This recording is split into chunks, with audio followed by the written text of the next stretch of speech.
Penceresi yeşil boya, saralmadım toya toya.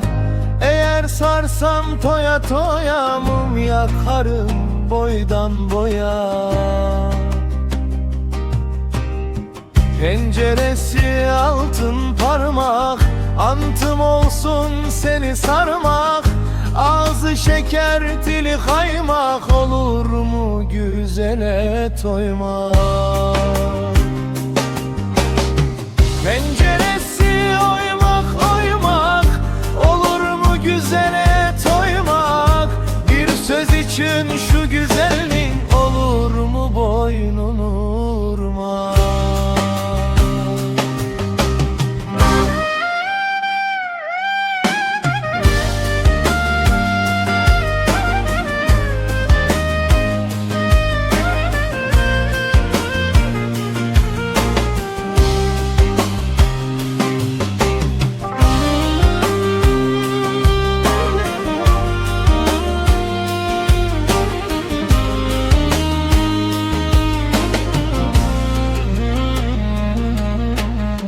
Penceresi yeşil boya, saralmadım toya toya.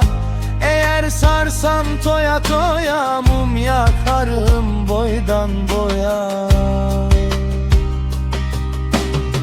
Penceresi altın parmak, antım olsun seni sarmak. Ağzı şeker, dili kaymak, olur mu güzele toymak? Penceresi oymak oymak, olur mu güzele toymak? Bir söz için şu güzelliğin, olur mu boynunu